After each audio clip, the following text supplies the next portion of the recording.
பண்ணினை இயற்கை வைத்த பண்பனே போற்றி போற்றி, பெண்மையில் தாய்மை வைத்த பெரியனே போற்றி போற்றி, வன்மையை உயிரில் வைத்த வள்ளலே போற்றி போற்றி, உண்மையில் இயற்கை வைத்த உறவனே போற்றி போற்றி. இந்த வரிகள் தமிழை மட்டும் வணங்குவதற்காக நான் தொடங்கவில்லை.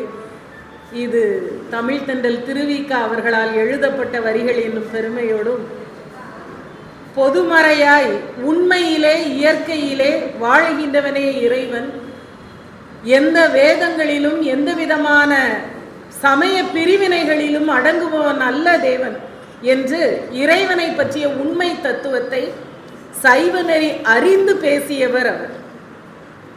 திருவிக அவர்களின் அவர்களை பற்றிய நினைவுகளை அவருடைய பிறந்த நாள் அன்று பகிரக்கூடிய அருமையான வாய்ப்பினை எனக்கு ஏற்படுத்தி தந்த ஐயா அவர்களுக்கு என்னுடைய நெஞ்சார்ந்த நன்றிகள். என்னுடைய தந்தையின் நெருங்கிய நண்பர்கள் மற்றும் ஐயா செல்லப்பா அவர்கள், மதிப்பிற்குரிய நசீர் அவர்கள், இன்னும் பலரை சந்திப்பதற்கு இந்த வாய்ப்பினை எனக்கு ஏற்படுத்தி தந்த என்னுடைய அருமை தோழி மகா அவர்கள், நல்ல ஒரு நண்பராக இங்கு என்னோடு வந்துள்ள இசக்கி அம்மாள் அவர்கள், தலைமை தாங்கி முன்னிலை வகித்து சிறப்பு செய்து கொண்டிருக்கின்ற பேராசிரியர் அவர்கள், தனி பேச்சில் தனியாக இல்லாமல் பலரையும் நினைவில் இருத்தி தமிழிலே விளையாண்டு விட்டு அமர்ந்திருக்கின்ற ஐயா ரவிச்சந்திரன் அவர்கள், மரியாதைக்குரிய திரு நாதன் அவர்கள், பாப்பாக்குடி ஐயா அவர்கள், இன்னும் இங்கு பார்க்கின்ற இடத்தில் இருக்கும் அத்தனை பேரிடம் தமிழ் மணக்கின்ற இந்த சைவ சபையிலே வருவதற்கான வாய்ப்பினை தந்த இறைவனுக்கும் என்னுடைய வணக்கங்கள். அனைவருக்கும் என்னுடைய வாழ்த்துக்கள். இன்று என்னுடைய பணி என்னவென்பது எனக்கு தெளிவாக தெரிந்துவிட்டது. இங்கு வந்ததிருந்து கொல்லர்களின் சபையில் நான் ஊசி விற்க வந்துள்ளேன் என்பது. ஏன்னா மாணவர்கள் மத்தியிலே எத்தனையோ கருத்தரங்குகளில் பேசியதுண்டு. அவர்களுக்கு திருவிக்காவை பற்றி எவ்வளோ தெரியும்னா, டிஎன்பிஎஸ்சியில் 3 சமத்துவத்தை பற்றி பேசிய 3 பேர்களில் அவரும் ஒருவராக குறிப்பிடப்பட்டுள்ளார். அதனால டிஎன்பிஎஸ்சிக்கான கொஸ்டின் கண்டென்ட் பிள்ளைகளுக்கு அது. அவர்கள் மத்தியிலே திருவிக்காவை பற்றி பேசுவது என்பது குறிப்பை எழுதிக்கமான்னு சொல்றது வேற. ஆனா இங்க ஒவ்வொருத்தரும் ஐயா அவர்கள் பேசும்போது அதான் யோசித்தேன். பேசுவது அரை மணி நேரம் என்றால் கேட்பவர்கள் அதை பற்றி பேசுவதற்கு 6 மணி நேரத்திற்கான விஷய ஞானத்தோடு உள்ளவர்கள் மத்தியிலே பேசுவது என்பது சாதாரணமான ஒரு விஷயம் அல்ல. இந்த அரிய வாய்ப்பு எனக்கு வாய்த்திருக்கிறது என்பது உண்மையிலே மிக சந்தோஷமாக உள்ளது. இதை 2 நாள் முந்தி பேசும்போது கூட செல்லப்பா ஐயா அவர்கள்ட்ட நான் சொன்னேன், உடம்பு கொஞ்சம் சரியில்லைங்க, வர முடியுமான்னு தெரியல, பட் இருந்தாலும் இந்த இடத்திற்கு நான் வர வேண்டும் என்பதற்காக, ஏன்னா ஆண்டுகள் பல கழிந்து இந்த இடத்துக்கு நான் வந்திருக்கிறேன். ஒரு நேரத்தில் செந்தமிழ் செல்வி என்று நான் பேசிக்கொண்டிருந்த காலகட்டத்திலே இங்கு வந்திருக்கிறேன். இந்த இடம் எனக்கு மிக மகிழ்ச்சியை தரக்கூடியது. அதைவிட அவர் அன்னாருடைய பிறந்த நாளில் திருவிக அவர்களை பற்றி பேசுவது மிக அருமையான அனுபவம். சரி, 1883 இதே நாள், இதே ஆகத்து திங்கள் 26ஆம் நாளில் பிறந்தவங்க. இன்னைக்கு இதே இதில் 143வது பிறந்த நாளை கொண்டாடுகின்ற அந்த 143ங்கிறது இளைஞர்களுக்கு எழுச்சியை தன்னாலே வர வைக்கின்ற ஒரு எண்ணிக்கை. அந்த பிறந்த நாள்ங்கிறது ஒரு சிறப்பான ஒரு செய்தி. இதை சொல்லும் போதே உண்மையிலேயே தமிழால் மட்டுமல்லாமல் இந்த சமூகத்தில் பெண்ணுரிமைக்காக போராடிய ஒரு போராளியாகவும், தொழிலாளர்கள் நன்மைக்காக போராடிய ஒருவர், இந்திய விடுதலைக்காக பாடுபட்டவர், காந்தியடிகள் எப்போதெல்லாம் தமிழகம் வந்தாரோ அப்போதெல்லாம் அவருடைய பேச்சுகளை மொழிபெயர்க்கும் மொழி வல்லுநராய் ஆங்கில புலமை பெற்றிருந்தவர். இந்த அடிப்படையிலே திருவிக அவர்களை நினைவு கூறுவதில் எனக்கு பெருமகிழ்ச்சி. என திருவிகாவை தமிழ் தென்றலாய் மட்டும்தான் பலருக்கு தெரியும். ஆனால் தந்தையிடம் கற்றுக்கொண்ட ஆங்கில அறிவை வளர்த்தெடுத்து ஆங்கில அறிவிலும் அவர் சிறந்தவராய் இருந்தார் என்பதுதான் உண்மை. காந்தியடிகள் அதனாலதான் ஆர்யா என்று அன்புடன் அழைப்பாராம். ஏன்னா ஆரம்ப கல்வி கற்ற பள்ளிக்கூடத்தின் பெயர். எங்க இருந்து இவ்வளவு அருமையா பேச படிச்சீங்க, மொழிபெயர்ப்பு இவ்வளவு சிறப்பா செய்வீங்கன்னு சொல்லும் போது அந்த பள்ளியின் பெயரை அவர் சொன்னதை பொருட்டு திருவிகாவை இறுதி வரை காந்தியடிகள் ஆர்யா என்று அழைத்தார். அவர் அவருடைய பேச்சுக்கள் அனைத்தையும் மொழிபெயர்ப்பாளராக இருந்தார். அப்போ ஒரு இளைஞர் எந்திரிச்சு அவர்கிட்ட கேட்கிறாரு, தமிழ் நடையில் தனித்துவம் பெற்றவராய் உள்ள நீங்கள் ஆங்கிலத்தில் இவ்வளவு புலமை கொண்டவராய் இருக்கிறீங்களே, எப்படி உங்களுக்கு ஆங்கிலத்தின் மீது இவ்வளவு ஈடுபாடு வந்தது? ஆங்கிலேயர்களை எதிர்த்து இவ்வளவு போராட்டம் பண்ணுகின்ற நீங்கள் ஆங்கிலத்தில் புலமை பெற்றது எப்படி அப்படின்னு கேட்டாங்க. அப்ப அவர் என்ன சொன்னார்னா, திருவிக்கா தன்னுடைய வாழ்க்கை குறிப்புகளாக தன்னை பற்றி எழுதியுள்ள 2 புத்தகங்களிலும் ஏகப்பட்ட செய்திகள் குவிந்து கிடக்கின்றது. அதுல சொல்லும் போது அவர் சொல்றாரு, உன்னுடைய உடல் நலத்தை நலமுடன் பார்த்துக்கொள் அப்படின்னு யாரேனும் உங்களிடம் அறிவுரை சொல்லியுள்ளார்களான்னு கேட்டார். அந்த இளைஞர் ஆமான்னு கேட்டார், சொன்னார். அப்ப என்ன சொன்னாரு, நான் நல்லா இருக்கணும்னு நான் நினைக்கிறேன்னா அதன் பின்னணியில அடுத்தவன் கெட்டு போகணும்னு நான் நினைக்கணுமா? தேவையில்லை இல்லையா? என் உடல் நலத்தை நான் பேணிக்கொள்ள வேண்டும் என்ற சொற்றொடருக்கு என்ன அர்த்தம்னா, எல்லோரும் அவரவருடைய உடல் நலத்தை பேணிக்கொள்ளுங்கள்னு அர்த்தம். அந்த மாதிரி என்னுடைய மொழி எனும் தமிழ் ஆர்வம் எனக்கு எப்போதும் உண்டு. அதுக்காக அடுத்த மொழி எல்லாம் அழிந்து போகணும்னு நான் நினைக்கல.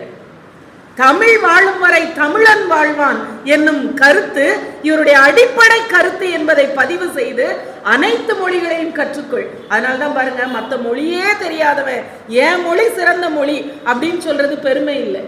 எல்லா மொழியும் தெரிஞ்சிட்டு யாமறிந்த மொழிகளிலே தமிழ் மொழி போல் இனிதாவது எங்கும் காணும்னு பாரதி சொன்னாரே, அதுதான் உண்மையில அந்த மொழிக்கு பெருமை.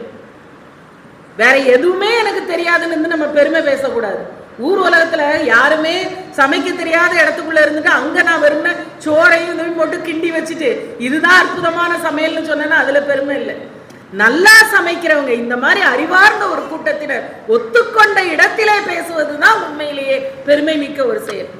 அதே போலத்தான் திருவிக்க ஆங்கில புலமையும் தமிழ் புலமையும் இணைந்து பெற்றிருந்தார் என்பது பெரிய விஷயம். அதுலயும் பாருங்க, 4ஆம் வகுப்பு வரை படித்த மாணவனுக்கு கைகால் முடங்கி போனது. திருவிக்கவின் கல்வி தடைப்பட்டது. 4 வருஷம் பள்ளிக்கூடம் போக முடியல. 4 ஆண்டுகள் பள்ளி படிப்புல இப்ப டிராப் அவுட்னு சொல்றோம் இல்லையா, அந்த மாதிரி பள்ளி கல்வியை இழக்கிற சூழல் வந்த போதும் தேடி வந்து மீண்டும் படித்தார். 4 ஆண்டுகள் கழித்து உடல் நலம் தேறியதும் 4 வருஷம் பள்ளிக்கு போலன்னா யாராவது பள்ளிக்கு வருவாங்களா அப்படிங்கிறத பொதுவா நம்முடைய கருத்தா இருக்க முடியும்.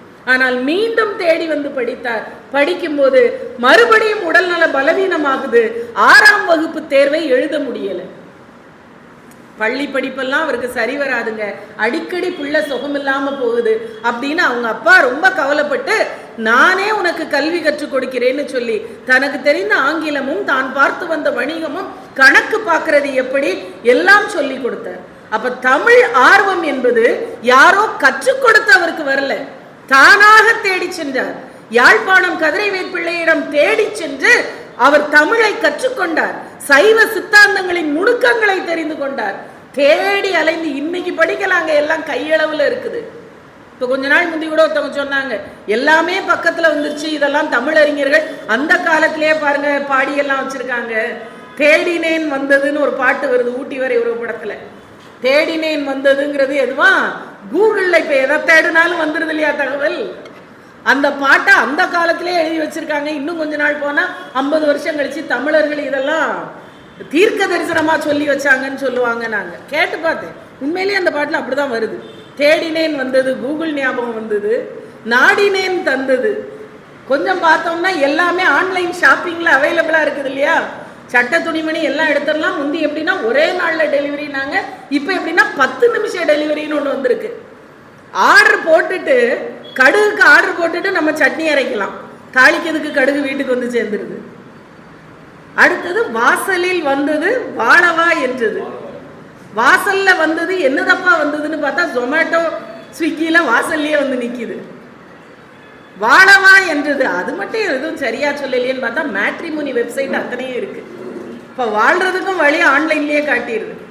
இப்படி வேக வேக வேகமாக அவசர கதியில வாழ்க்கையை அனுபவித்து வாழாமல் வாழ்ந்து கொண்டிருக்கின்ற ஒரு இளைய சமுதாயத்திற்கு இந்த கல்வி மீது உள்ள தாகம் எப்படி இருக்கணுங்கிறத காட்டக்கூடிய வாழ்வியல் தத்துவம் திருவிக்க அவருடைய வாழ்க்கை. நீங்க அவருடைய வாழ்க்கையை சும்மா வாழ்ந்து கடந்த ஒரு தமிழ் அறிஞருடைய வாழ்க்கையா நான் பார்க்கல. வாசிக்க வாசிக்க அவருடைய வாழ்க்கை ஒரு தத்துவமாக தெரிகிறது. மனித வாழ்க்கையும் காந்தியடிகளும் அவர் ஒரு நூல் எழுதினார். அதுலதான் வார்த்தை பிரயோகத்தில் அடிகளார்னு சொல்றாரு. அதே திருவிக்கவை முனிவர் என்று தோப்ப மீனாட்சி சுந்தரனார் குறிப்பிடுகின்றார். ஏன்னா ஒரு துறவு வாழ்க்கை போல சமூகத்திற்கு என்ன நல்லது செய்வேன் அது மட்டும்தான் அவருக்கு தெரியும். தனக்கு என்ன என்று அவர் என்னாலும் இயங்கியது இல்லை. அவருடைய தமிழின் திறம் அதுதான். தமிழை படித்தா போதும் பசி நீங்கிரும், தமிழை படித்தால் போதும் எழுச்சி வரும், தமிழில் பேசினால் போதும். ஏன்னா மேடையில பேசுறதுக்கு பாருங்க, அவர் சொல்றாரு எழுதுவது போல் பேசுவது, பேசுவது போல் எழுதுவது. இதுதான் திருவிக்கவுடைய நடை. தமிழ் உரைநடைக்கு புதிய ஒரு வடிவத்தை கொடுக்கின்றார். அதை உரைநடை தமிழ் மலை என்று குறிப்பிடுகின்றார். ஏன்னா பேச்சு தமிழ் வேறு, எழுத்து தமிழ் வேறு என்று வேறுபாடு இருக்கும் போது தமிழ் மெல்ல மெல்ல தேய்ந்து விடும் என்று அவர் அஞ்சினார். அதனால்தான் என்ன சொன்னாரு, தனக்கான ஒரு நடையாய் இதை அறிமுகப்படுத்துகின்றார். எழுதுவது போல் பேசுவது, தனித்தமிழில் எழுத என்னால் முடியும் என்றால் தனித்தமிழில் பேசும் வித்தையும் நான் கற்றுக்கொள்ள வேண்டும் என்றார். இன்றைய இளைஞர்களுக்கு நம்ம திருவிக்கவின் பெயரை ஏன் கொண்டு போய் சேர்க்கணுங்கிறது இன்றைய நாளில் தவிர்க்க முடியாத விஷயம் என்று நான் நினைக்கிறேன்னா, இந்த தமிழ்ல தனித்தமிழ்ல பேசுவது எழுதுவது என்பது கண்டிப்பாக அதை எப்படியாவது இந்த இளைஞருடைய மனதில் பதிய வச்சிடணும். ஏன்னா பாருங்க, முத்தமிழ் நம்ம சொல்லுவோம், இயத்தமிழ், இசைத்தமிழ், நாடகத்தமிழ், அதை தாண்டியும் தமிழுக்கு பல வடிவங்கள் உண்டு. கன்னித்தமிழ் உண்டு, செந்தமிழ் உண்டு. தமிழை இன்னும் எத்தனையோ வகையில கொண்டாடலாம். தாய் தமிழில் தொடங்கி அது இன்னும் கன்னிமைத்தன்மை மாறாத இளமையோடு உள்ள சீரிய தமிழ் எத்தனையோ வடிவங்கள் இருந்தாலும் இப்ப பிழைச்சு கிடக்கிற தமிழ் எது தெரியுமா? இன்னைக்கு இளைஞர்கள்ட்ட பேசி பாருங்க, பேசும்போது சொல்லுவாங்க எனக்கெல்லாம் இங்கிலீஷ் அவ்வளவா வராதுங்கன்னு. ஆனா பேசுறதெல்லாம் எப்படி இருக்கும் தெரியுமா? காலையில எந்திரிச்சு அலாம் ஆஃப் பண்ணி பிரஷ் பண்ணி, அப்படிதானா? நீங்க அப்படி பேசுறது இல்லையா? நீங்க பெரிய நாவலர்னு சொன்னாங்க, கேட்கும் போதே சந்தோஷமா இருந்தது. இளையவர்களில் ஒருவர் இத்தகையவராக வருவது எங்களுக்கு அவ்வளோ மகிழ்ச்சி. ஏன்னா எங்க பிள்ளைகள்ட்ட அப்படிதான், ஏமா லேட்டு, நம்ம கேட்கறதுலயே பாதி தமிழ் இருக்காது. பிள்ளைகள் அதுக்கு சொல்ற பதில், காலையில அலாம் வச்சுட்டு தான் படுத்தேன் மேம், ஆனா அலாம் ஏன்னே தெரியல, ரிங் ஆகவே இல்லை, லேட் ஆயிருச்சு, பாத்ரூம்ல போய் அவசர அவசரமா பிரஷ் பண்ணிட்டு டவல் எடுத்து சோப்பை பார்த்தா காணும், அம்மாவுக்கு சத்தம் கொடுத்துட்டு அவசர அவசரமா பேக்ல எல்லாம் பேக் பண்ணுவாங்க. அதுல நோட்டு இருக்கும், புக் இருக்கும், பென்சில் இருக்கும். எல்லாருக்கும் தமிழ் மட்டும் இருக்காது. எல்லாம் நோட்டு, புக்கு, பென்சில் எல்லாத்தையும் பேக் பண்ணிட்டு பார்த்தா அம்மா டேபிள் மேல வச்சிருந்த டிஃபன் பாக்ஸ்ல லஞ்ச் இன்னும் பேக் பண்ணி முடியல.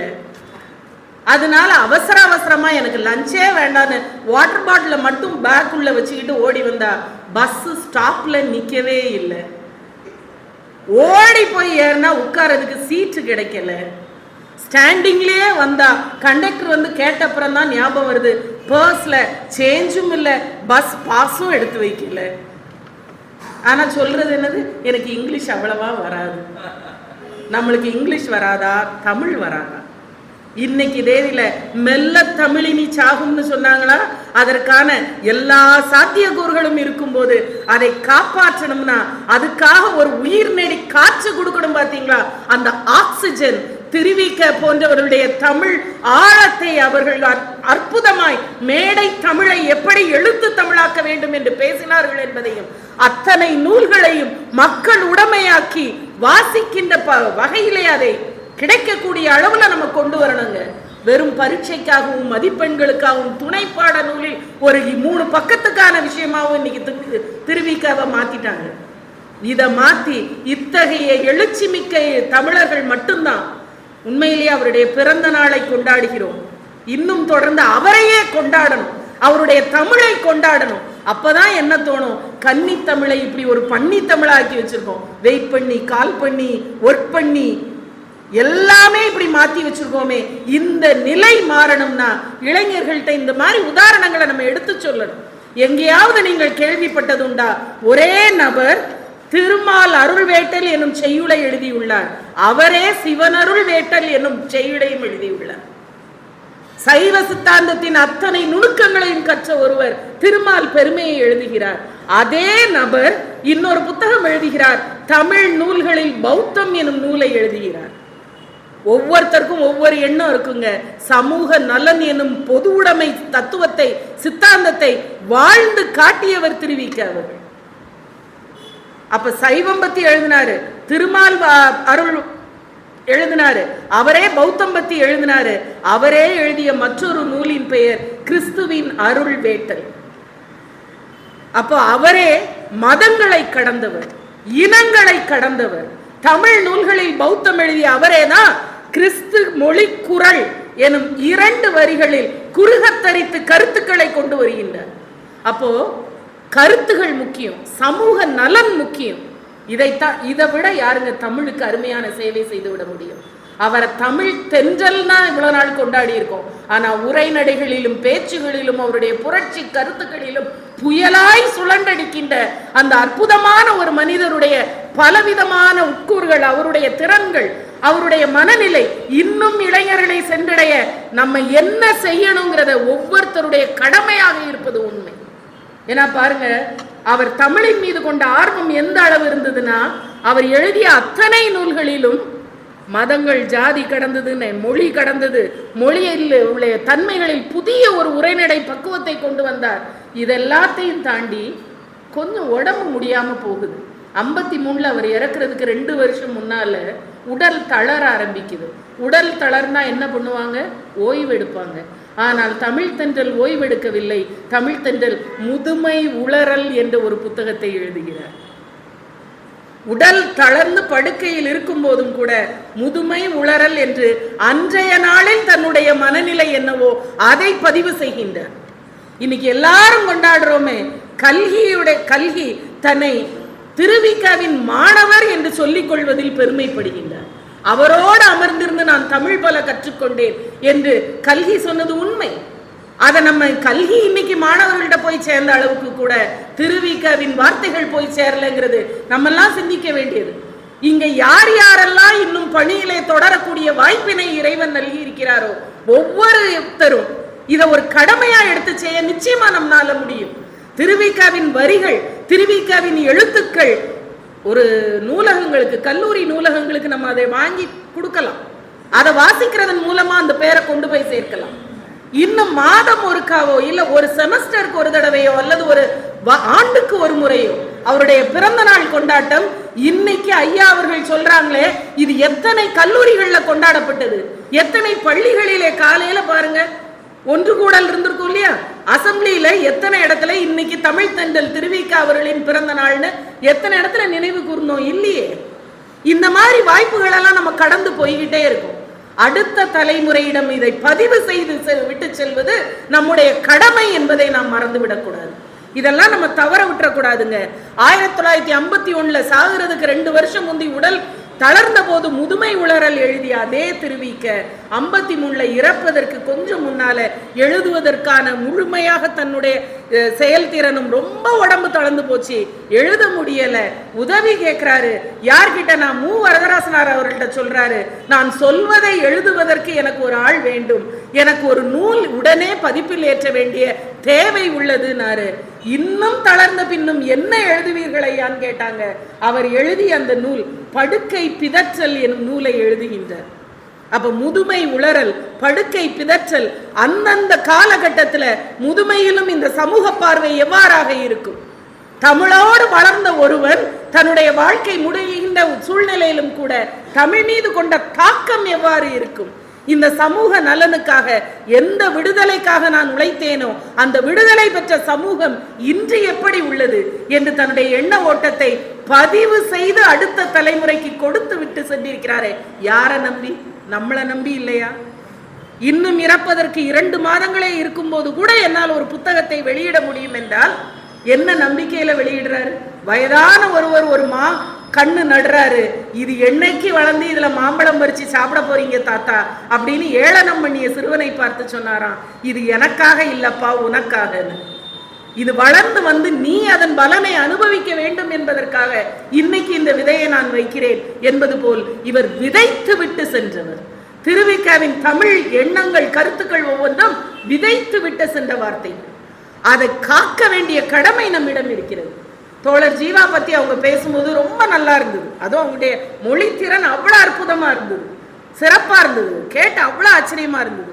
ஆனா சாமானியர்கள்ட்ட, இவ்வளவு பெரிய திறன் வாய்ந்தவர்கள் இருக்கின்ற சபையில் இல்ல, சாமானியர்கள்ட்ட தோழர் ஜீவ பத்தி கேட்டீங்கன்னா அவங்களுக்கு தெரிகிற முதல் வார்த்தை என்ன தெரியுமா?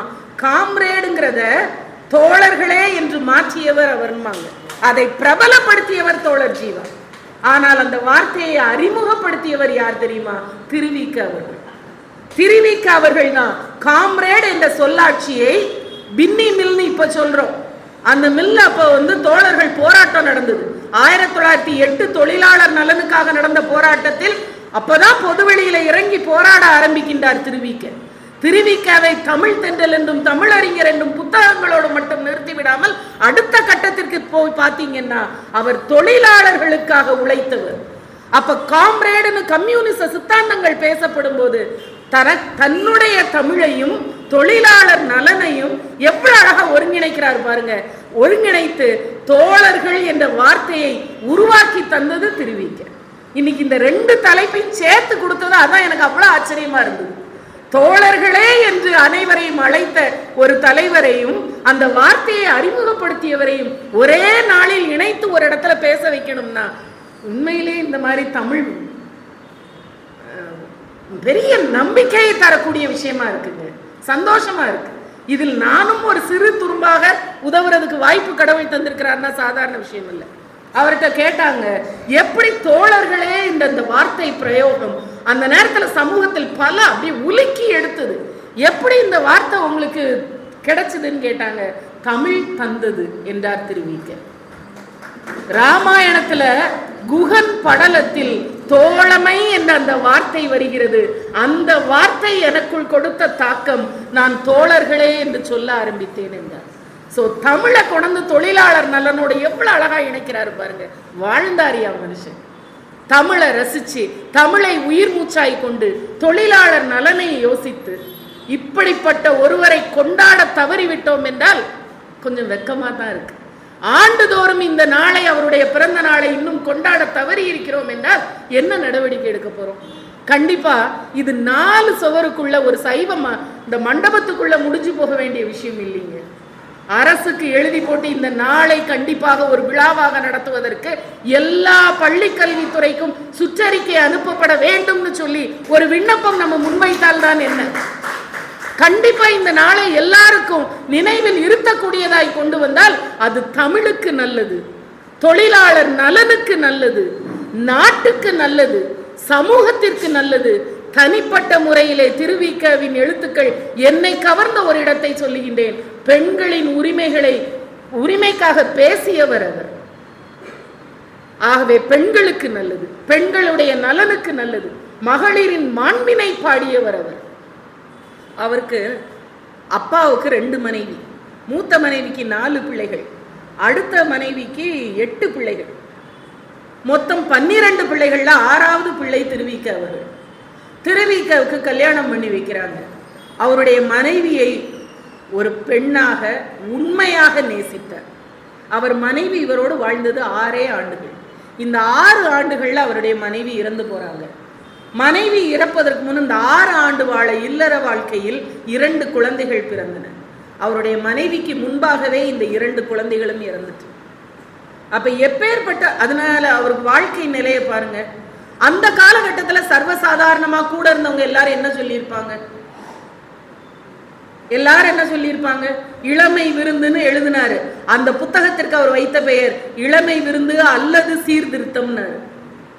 மனம் தேடினால் மறுமணம் புரிவது தவறு அல்லன்னு பேசிய அவர், அவரை சுற்றி இருந்த அத்தனை பேரும் பேசினாங்க, நீங்க இன்னொரு வாழ்க்கையை தொடங்கலாமேன்னு. ஆனா என் மனைவியை நான் மதிக்கின்றேன், அவளுடைய பெண்மைக்கு நான் கொடுக்கின்ற மரியாதை உச்சகட்ட மரியாதை என்று சொல்லி கடைசி வரை வெள்ளுடை தரித்து, அதனால்தான் பாருங்க தமிழாக வள்ளலாராகவே வாழ்ந்து காட்டினார். அவர் எப்படி தன்னை ஒருத்து ஒரு துறவியாக வள்ளலார் வாழ்ந்தாரோ அதே போன்ற வாழ்க்கையை வாழ்ந்தவர் திருவிக. அவரை தமிழ் அறிஞராக மட்டும் பார்க்க வேண்டும் என்பதில்லை, பெண்களை கொண்டாடிய மகான். பெண்களாய் ஒவ்வொருத்தருக்கும் பாருங்க, இந்த காலத்துல இன்னைய தேதியில 2025 எத்தனை வீடுகள்ல பெண்களை கொண்டாடுகின்ற குடும்ப சூழல் அமைந்திருக்கிறது. எத்தனை ஆண்கள் மனமும் வந்து பெண்ணின் பெருமையை ஏற்றுக்கொள்ளக்கூடிய பக்குவத்தில் இருக்கிறார்கள். இன்னைய தேதி வரைக்கும் ஒரு சாதாரண விஷயம், வீட்டுக்காரருக்கு பிடிக்கும்னா இந்த அம்மா வெண்டைக்காய் வதக்கி செய்யும். ஏன்னா பொண்ணுக்கு தெரியும் மாமியாருக்கு எது பிடிக்கும், மாமனாருக்கு எது ஒத்துக்காது, வீட்டுக்காரருக்கு எது பிடிக்கும், எது வச்சா குழந்தைங்க மனநிறைவா சாப்பிடுங்க. ஆனா இந்த அம்மாவுக்கு என்ன பிடிக்குங்கிறது அந்த வீட்டுல யாருக்குமே தெரியாது. இவங்களுடைய ரசனை என்ன, திறமை என்ன கேட்கறதுக்கு ஆளே கிடையாது. இதுதான் பெண்கள் நிலைமை. 2025லயே தானே நிலைமை. வெண்டைக்காய் வதக்கி வச்சு அவருக்கு பிடிக்குமேனு பரிமாறினா என்னம்மா இது பார்த்து வாங்க தெரியாதா, எல்லாம் முத்தி போனதா இருக்குன்னு சொல்றாரு. பார்த்து பார்த்து இந்த அம்மா மறுநாள் வாங்கிட்டு வருது, பிஞ்சா பறக்கிட்டு வந்தியாக்கும் குழ குழன்னு இருக்குங்கிறாரு. மறுநாள் பிஞ்சாவும் இல்லாம முத்தலாவும் இல்லாம இன்னைக்கு அவர்கிட்ட நல்ல பேர் வாங்கிடலான்னு கொண்டு போய் வச்சா சாப்பிட்டு பார்த்துட்டு இந்த வெண்டைக்காய் விட்டா உனக்கு வேற ஒண்ணுமே தெரியாதா, தினமும் இதைத்தான் வதக்கி போடுறேங்கிறாரு. எப்படி இவர்கிட்ட நல்ல பேர் வாங்குறது தெரியல. எதை செஞ்சாலும் குற்றம். பொறிச்சு வச்சா இன்னைக்கு நான் பச்சடி வைக்கலாம்னு நினைச்சேன், பொறிச்சிட்டியாக்கும். மறுநாள் இந்த அம்மா என்ன பண்ணிச்சு, பச்சடி வச்சிருச்சு. பச்சடியா வச்சிருக்க, நேற்று பொரியல் நல்லா இருந்தது, இன்னைக்கும் பொரியலே சாப்பிடலான்னு நினைச்சேன், நீ பச்சடியா வச்சிட்டியாக்கும். மறுநாள் இந்த அம்மா கெட்டிக்காரத்தனமா என்ன பண்ணிச்சு, 2 கிண்ணத்துல பிரிச்சுட்டு அந்த வெண்டைக்காவை ஒரு கிண்ணத்துல பச்சடி ஒரு கிண்ணத்துல பொரியல் கொண்டு வச்சுட்டு இன்னைக்கு எப்படி நீ குறை சொல்லுவ பார்த்துருவோம் அப்படின்னு. இவர் சாப்பிடும்போது சொன்னாரு, இந்த பச்சடி வச்சிருக்கிய வெண்டைக்காய், இந்த வெண்டைக்காவை நீ பொரிச்சிருக்கலாம், இந்த பொரிச்சு வச்சிருக்கிய வெண்டைக்காய் இதை மட்டும் நீ பச்சடி வச்சிருந்தேன்னா நல்லா இருந்திருக்குமே. குறை சொல்லணும்னு முடிவு பண்ணவங்களுக்கு காரணமாங்க கொஞ்சம் தலையில தட்டி எவ்வளவுதான் நீ சுயமாக சிந்திக்கிறவளாக உருவாகினாலும், எவ்வளவுதான் உன்னுடைய அடுத்த சந்ததியை உருவாக்கும் திறன்மிகு தாயாக நீ இருந்தாலும், உன்னுடைய கல்வி, உன்னுடைய சமூக அந்தஸ்து எல்லாமே நீ கேவலம் பெண்தானே என எண்ணுகின்ற இந்த உலகத்தின் மத்தியிலே எந்த காலகட்டத்தில் பாருங்க, 6 ஆண்டுகள் வாழ்ந்த தாம்பத்திய வாழ்க்கைக்காக என்னுடைய மனைவியை மனதில் சுமந்து வாழுகின்றேன். 2 குழந்தைகளை நான் தூக்கி சுமந்து அவங்க கடைசி காலத்துல சோறு போடுறதுக்காகவே நிறைய பேர் பிள்ளைகளை வளர்க்குறாங்க. பிள்ளைய இடுப்புல வச்சிருக்கும் போதே கடைசி காலத்துல கஞ்சி ஊத்துவியா, கார் வாங்குவியா, அதுல என்ன உட்கார வச்சு சுத்தி வருவியா என்ற எதிர்பார்ப்போடு வளர்க்கின்ற பெற்றோர் மத்தியிலே வளர்ந்து ஆளாகி தன்னை கடைசி காலத்தில் காப்பார்களா என்று கூட தெரியாத அந்த குழந்தைகளுக்காக கடைசி வரை தன்னுடைய வாழ்க்கையை துறவு வாழ்க்கையாக அமைத்துக் கொண்டாரே. எப்பேற்பட்ட ஒரு மகான். மகான் இவரை சொல்ற வார்த்தையில தப்பே இல்லைங்க. இவர் தமிழ் தென்றல் மட்டுமல்ல, சமூக நலனுக்காக வாழ்ந்தவர். ஆகவே தமிழ் அறிஞராகவும் சமூக நலம் பேணுகிறவராகவும் பெண்மையை பேணுகின்றவராகவும் மதிக்கின்றவர்களாகவும், பெண்களுடைய வாழ்க்கை நிலை என்று உயர்கிறதோ அன்றுதான் இந்த சமூகம் வாழும் என்று அவருடைய எண்ணக்கருத்தை வெளியிட்டிருக்கின்றார். இன்னும் அவருடைய பத்திரிகைகள், நூல்கள், அதில் வந்த சொற்பொழிவுகள், அவற்றின் தொகுப்புகள் எவ்வளவோ இருக்குதுங்க. 1925 வேவேசு ஐயர் நடத்திய அந்த பள்ளியை பத்தி சொன்னாங்க. அங்க போய் பார்க்கும்போது 2 விதமான பந்தி நடக்குது. உயர்குலத்தில் உள்ளோருக்கு தனி பந்தி, இன்னொரு பக்கம் தாழ்ந்த குலத்தில் உள்ளோருக்கு ஒரு. அப்ப என்ன சொல்றாரு, குருகுல பள்ளி என்று வைத்துக்கொண்டு கல்வி கற்றுக் கொடுக்கின்ற இடம் கோயிலுக்கு சமம். இங்க 2 விதமாக ஏற்றத்தாழ்வுகள் இருந்தா இப்படிப்பட்ட ஒரு இடம் இருக்கக்கூடாது என்று எதிர்ப்பு தெரிவிக்கிறார். முதல்ல காங்கிரஸ்ல இதுதான் வேவேசு ஐயரை கண்டித்து யாருமே நீங்க தீர்மானம் நிறைவேற்ற போவதில்லை என்றால் நான் வெளியேறிக் கொள்கிறேன்னு பெரியார் வந்தார். அடுத்து வெளியேறியவர் திருவிக்க. அவருக்கு ஜாதி கிடையாது, அவருக்கு மதம் கிடையாது, ஆனா மாண்பு உண்டு, நீதி உண்டு, நியாயம் உண்டு, சமூக நலன் தான் அவருடைய நோக்கம். அதனால்தான் பாருங்க, எப்படியெல்லாம் தொழிலாளர்கள் வேலை நிறுத்தம் செய்கிறார்களோ அதுல உள்ள நியாயங்களை வெளியிட்டு ஸ்லேட்டருக்கான பதிலுரை என்று எவ்வளவு தூரம் ஒரு தொழிலாளர்கள் தங்களுடைய உரிமைகளுக்காக வேலை நிறுத்தம் செய்வதில் உள்ள நியாயத்தை ஒரு புத்தகமாக எழுதினார். அப்ப தமிழ்ல மட்டும் விளையாடலுங்க, சமூகத்திற்காக பெண்ணின் மாண்பு எனும் புத்தகத்தை எழுதியவர் தொழிலாளர்களுடைய நலனுக்காக மாஸ்கோவிலே உள்ள தொழில் புரட்சிக்கு அடிப்படை என்ன திருவிக்க வாஸ்து நம்ம தெரிஞ்சுக்கிடலாம். அப்ப எந்த ஒரு துறையில் நாம் பார்த்தாலும் திருவிக்க தன்னுடைய தனிப்பட்ட முறையிலே தன்னுடைய வாழ்க்கையை பற்றி சிந்திக்காமல் பொது நல வாழ்க்கைக்காக தன்னை அர்ப்பணித்துக் கொண்ட ஒரு அருளாளர். இந்த ஜீரோ ஹேட்டர்ஸ்னு இப்போ உள்ள தலைமுறை ஆட்கள்லாம் சொல்ற ஒரு வார்த்தை உண்டு, இவரை வெறுப்பவர்கள் யாருமே இல்லை. அப்படி ஒரு ஆள் அமைகிறது ரொம்ப கஷ்டங்க. எல்லாருக்கும் பிடிச்ச மாதிரி யார் இருக்க முடியும்? அந்தரத்துல தொங்கிக்கிட்டு இருக்க நிலாவை கூட அதுலயும் கொஞ்சம் கரை இருக்கு பாத்தியான்னு சொல்றதுதான் இந்த உலகம். என்ன செஞ்சாலும் குறை சொல்லும். அப்பேற்பட்ட இந்த உலகத்திலே யாராலும் வெறுக்கப்பட முடியாதவர் திருவிக்க. பெற்றால் தான் பிள்ளையா படத்துல வாலி ஒரு பாட்டு எழுதுறாரு, நல்ல நல்ல பிள்ளைகளை நம்பின்னு ஒரு பாட்டு எழுதுறாரு. அந்த பாடல்ல ஒரு வரி எழுதுறாங்க, மேடையில் முழங்கு அறிஞர் அண்ணா போல்னு. அப்ப இருந்த அரசியல் சூழ்நிலையில அறிஞர் அண்ணாங்கிற வார்த்தையை அனுமதிக்க முடியாது. ஏன்னா காட்சிப்படுத்தப்பட்டதன்படி அதை எம்ஜிஆர் பாடுறாரு, அறிஞர் அண்ணான்னு வருது, அரசியல் சாயம் பூசப்படும், வேண்டாம் இந்த வரின்னு நீக்க சொல்றாங்க. படம் வெளியிடணும்னா அதுல மாற்று வார்த்தை போட்டு கொண்டு வாங்கன்னு சொல்றாங்க. படப்பிடிப்பு முடிஞ்சிட்டு இனிமே புதுசா மாத்த முடியாது. கடைசியில மேடையில் முழங்கு திருவிக்க போல்னு மாத்தி எழுதி கொடுத்தாங்க. அத்தனை பேரும் ஒத்துக்கொண்டு அருமையான வரிகள் என்று அனுமதி கொடுத்து அந்த படம் ரிலீஸ் ஆச்சு. யாருமே திருவிக்கவின் தமிழ் உரைக்கு ஈடாக மறுத்து பேச தயாராக இல்லை. அனைவராலும் ஒத்துக்கொள்ளப்பட்ட ஏற்றுக்கொள்ளப்பட்ட ஒரு பெருந்தகை. ஆகவே இன்னும் எவ்வளவோ வரை பற்றி சொல்வதற்கு இருந்தாலும் காலத்தின் அருமை கருதி இந்த இடத்துல நிறுத்தணுங்கிற கட்டாயம் எனக்கு இருக்கிறது. ஆகவே வாழ்வில் தமிழராய், உணர்வால் இந்தியராய், பெண் மாண்பில் புனிதராய், ஆற்றலில் மனிதராய் வாழ்ந்த ஒரு பெரும் தகையை பற்றி ஒரு சில வார்த்தைகள் பேசுவதற்கு எனக்கு வாய்ப்பளித்த பெரியவர்கள் அத்தனை பேரையும் கரம் குவித்து நன்றியை தெரிவித்துக் கொண்டு உங்கள் அனைவருக்கும் என்னுடைய அன்பினையும் வாழ்த்துக்களையும் தெரிவித்து நிறைவு செய்கின்றேன். நன்றி, வணக்கம். திருவிக்கா பற்றி சொன்னாங்க. பெண்ணின் பெருமைன்னே ஒரு நூலை எழுதியிருக்காரு, நாயன்மார் வரலாறு எழுதியிருக்காரு. அப்படிப்பட்ட அழகாக சொன்ன அவர்கள் கருத்து நிறைய சொன்னார்கள். அதைத் தொடர்ந்து தலைவர் அவர்கள் ஒரு உரை, சிறிய உரை. நல்லா பேசுங்க. நான் இப்போ தொடக்க உரையில் ஒன்று சொல்ல விட்டுட்டேன். குமரியானந்தன் வெளிநாடு சென்றதற்காக ஒரு பாராட்டு விழா நடத்தினோம். அதில் பாராட்டி பேசுவதற்கு அப்பா ராஜாமணி அவர்கள் வந்தார்கள். அருமையாக பேசினார்கள், அப்பாவுக்கு தப்பாம.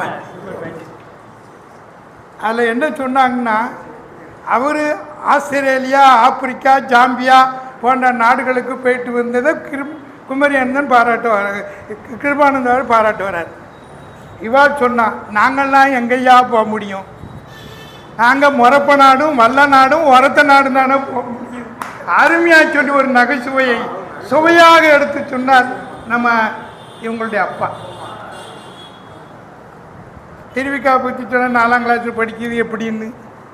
7ஆம் கிளாஸில் படிச்சுக்கிட்டு இருக்கும்போது ஒரு மனுஷன் என்ன செய்தான், கோர்ட்டுக்கு கூட்டிகிட்டு போயிட்டான். இந்த ஆறுமுக நாவலர்னு ஒருத்தர் இருக்கார்ல, ஆமாம், ஆறுமுகநாளர் இருக்காருன்னா உங்களுக்கு தெரியுங்கிறதுக்காக மொட்டையாக சொல்லிட்டு அடுத்த கதைக்கு போகணும். ஆறுமுக நாவலர் வள்ளலார் அருட்பாவை மருட்பாடினார். அதுக்கு ஒரு வழக்கு நடந்தது. ஆறுமுக நாவலர் வழக்கு போடுதார். வழக்குக்கு உதவியாளர் இலங்கை கதிர்வேல் பிள்ளை. கதிர்வேல் பிள்ளை மாணவன் திருவிக்கா. இவரை பள்ளிக்கூடத்திலேருந்து 7ஆம் கிளாஸில் கூட்டிகிட்டு போயாச்சு. அந்த ஒரு வருஷமும் போச்சு. யாருக்கு? திருவிக்காவுக்கு. அப்படிலாம் நிறைய நிகழ்வுகள் இருந்தாலும் கடைசி காலத்தில் அவருக்கு உதவி செய்தது சரவண தமிழன் என்கிற ஒரு பேராசிரியர். சரவண தமிழன் அவர் தான் அவருக்கு கண்ணு தெரியாத போது அம்மா சொன்ன நூல்களெல்லாம் எழுதியவர் தான் சரவண தமிழன். அவர் தன்னுடைய நூலை பூரா, தமிழை பூரா தமிழ்நாட்டுக்கு கொடுத்துட்டு உடம்ப மருத்துவ மாணவர் ஆய்வுக்கு கொடுத்துட்டார். அவர் தான் திருவாரூரில் திருவிக்காவுக்கு சிலை அமைத்தவர் சரவண தமிழன் என்கிற ஒருத்தர். அவர் இறந்தது 2012 இதே ஆகஸ்ட் 16, ஆகஸ்ட் 26 இதே தேதி. திருவிக்க மேல பற்று, பாசம், அன்பு, அக்கறை எல்லாம் இருந்திருக்க அவர் மேல அன்பு கொண்டதால் அவருக்கு பிறந்த தேதியிலே இறந்து போனவர் தான் சரவண தமிழன். காந்தி மேல பற்று கொண்ட காமராஜ் காந்தி பிறந்த அன்னைக்கே இறந்து போனார். அதே மாதிரி ஒரு சிறப்பு மிக்க சரவண தமிழன். திருவிக்காவை பற்றி நமது அம்மா அவர்கள் பேசுகிறது எங்களுக்கு இன்னும் தெம்பு வந்து, தமிழ் மீண்டும் எந்திரிச்சு வராதா, தாய்மொழி கல்வி வராதா, அதில் வராது ஏங்கி தைக்க இந்த பொண்ணுலாம் பேசுறதுக்கு நான் பயப்படுதேன். இந்த அம்மாவை கிளாத்து கவரில் போட்டு கொண்டு வான்னு சொல்லதுக்கு இந்த அம்மாட்ட பேச பயமாக இருக்குது. வயசு 22. அப்புறம் நான் ஊரை துணி ஊரையா துணி ஊரைன்னு அர்த்தாக்கில் சொல்லுது. இந்த அம்மாட்ட மட்டும் பேசும்போது அவ்வளவு தூய தமிழில் பேசுகிறாங்க. அவங்களெல்லாம் ஊக்கப்படுத்தணும். நீங்கள்லாம் வாங்கம்மா, பேராசிரியர் இசைக்கம்மா, பேராசிரியர் மகாலட்சுமி அம்மா, எங்கள் அம்மா உளவியல் துறை உளவியல் நம்ம மனசெல்லாம் கண்டுபிடிச்சி வச்சுருப்பாங்க. அப்பேற்பட்ட அம்மார்கள் எங்களுக்கு ஊக்கத்தையும் ஆக்கத்தையும் தந்ததற்கு நெஞ்சார்ந்த நன்றியும் பாராட்டும் தெரிவித்து அடுத்து எங்களுடைய செயலாளர் நசீர் அவர்கள் நன்றி உரையாற்றுவார்கள். 3 உரைகள் சிறப்பான முறையில் பேசப்பட்டது, மிகவும் பயனுள்ளதாக இருந்தது. அதுவும் அவர்கள் கோமல அரசாமணி அவர்களின் மகள் நன்றிக்கு ஏற்ப அவர்கள் சமைத்தவர்கள் அல்ல என்ற அளவிற்கு அற்புதமாக பேசிவிட்டார்கள். நேரம் காணாதவர்களுக்கு எல்லாருக்கும் பேசியிருப்பார்கள். அவர்களை நாங்கள் ஏற்கனவே இங்கிலீஷ் அவர்கள் சந்திக்கும் போது நம்ம சாமர்த்தி நீங்க கணிக்கல